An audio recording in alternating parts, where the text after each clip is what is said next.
Thank you guys for coming back to another episode of Cobra TV, and today we're going to talk about some of the aliens in No Man's Sky. PC Gamer just won't stop. They keep putting out great article after article.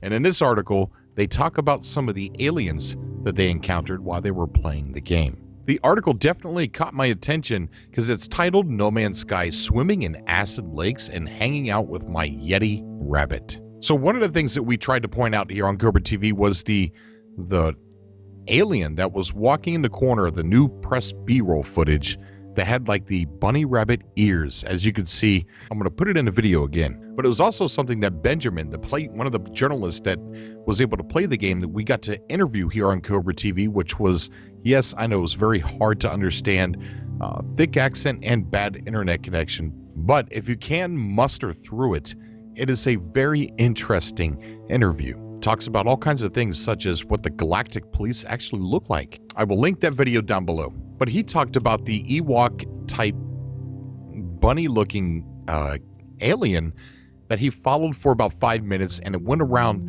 and it went over a hill, and he saw it heading towards a family, and they were happy that it had arrived. And I think that's pretty cool. But it looks like, since they were all on the same planets, the same solar system build at the press event, I'm pretty sure that the author of this PC Gamer article is talking about the same exact one. And he also talks about some acid rain and even acid lakes, which is pretty funny, but we'll get to that in a minute.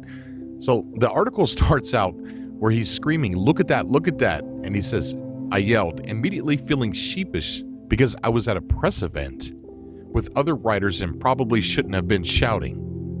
Also because I'd interrupted Sean Murray of Hello Games as he was in the midst of patiently explaining to me how to repair my spacesuit, which had been heavily damaged by acid rain on the previous planet I'd visited." It goes on to say, "I couldn't help it though. I'd been playing a demo of the PlayStation 4 version of No Man's Sky for 15 minutes, and while it certainly looked beautiful, and I'd been to several planets and engaged in a dogfight with space pirates, nothing had really excited me about the game yet. Then I landed on this planet where the sun had just set and night was creeping in, and I spotted something looming in the distance, slowly moving towards me." It goes on to say, "I hadn't really been impressed by the procedurally generated aliens I'd spotted so far. I'd seen some frog-like creatures, some slug-like monsters, and some fish-like fish. This was different. It was big. Most of the creatures I had seen so far were dog-sized or smaller. This was bipedal, stalking around on its thick hind legs, whereas everything else I had seen on land had walked on 4 or more legs. It had huge broad shoulders and enormous rabbit-like ears. It looked like a Yeti had evolved from a bunny, with a little turtle DNA thrown in for good measure. And while I watched, it stopped walking and took a moment to rub its face with its large paws, as if it couldn't believe it was peering down at a tiny astronaut in front of it." That sounds amazing. Reading something like that truly blows my mind. If that doesn't excite anybody, then I don't know what will. It goes on to read, "Is it going to kill me?" I asked Sean Murray. "It's going to kill me, right?" he asked. "I actually don't know," Sean Murray said, and then laughed. Of course he didn't know. It was a creature he'd never seen before, that no one had seen before, and that most likely will never ever see again. It was mine. In other words, my Yeti rabbit, at least for that brief moment. I don't know, guys. What do you think? That sounds pretty amazing to me. A giant Yeti-looking rabbit thing that just stalks towards you, stops, and then rubs its face while looking at you. Truly an amazing thing. The other portion that I found very interesting about this article is when he talked about a planet that had acid rain on it. It goes on to read, saying, "One planet I had visited had acid rain that ate through my suit. I thought submerging myself in a lake might protect me, but as you'd probably expect because you're smarter than me, it was an acid lake." Of course. "And some creatures, even if left alone," he goes on, "may be hostile. I was attacked by some tiny alien slug at one point, though a massive dinosaur I found on another planet, and my beloved Yeti rabbit thankfully left me in peace." The way that the article actually wraps up is kind of funny. He states by saying, "As the session wrapped up, I found I still didn't have the answers to most of the big questions surrounding No Man's Sky. There's endless exploration, but is it really fun? There's crafting and upgrading, but is it enough to make you want to keep playing day after day? The procedural generation guarantees you'll never see the exact same thing twice. But does that really mean the things you will see will be interesting? I just didn't have enough time to truly find out.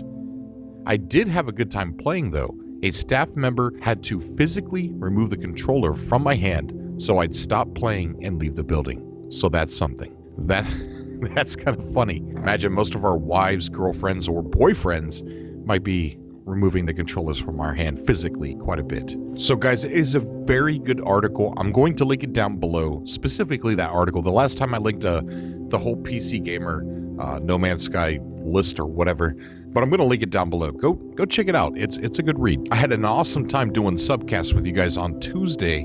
It was a very short show because there was something wrong with the router that I was using and it kept coming off. The internet was going off and on. But one of the things that I see in the comment section and some of the things that, were brought up during the subcast, a very short subcast we did on Tuesday, was a lot of people didn't pre-order because they don't want to cheat in the game. While I will upload what I did get from the subcast in a day or two, I would like to touch on that subject. The bonuses with the 10,000 units, the bonus ship that you get, the Rizosu multi-tool that you get, and some of the other things. If you pre-ordered and you don't want to use them, you don't have to. I'm not sure how Steam works. I'm new to PC gaming, but with the PSN, with the PS4 version, there are going to be codes that you're going to have to put in and redeem. So therefore, if you don't want to use those booster DLC pre-order bonuses or whatever you want to call them, you don't have to. I don't plan on using mine, but what I would like to do, I'm not sure yet, but I would like to do is give them away somehow. But who knows? I don't plan on using them, but when I finally get the game, I don't know. I'll make that decision once the game's out.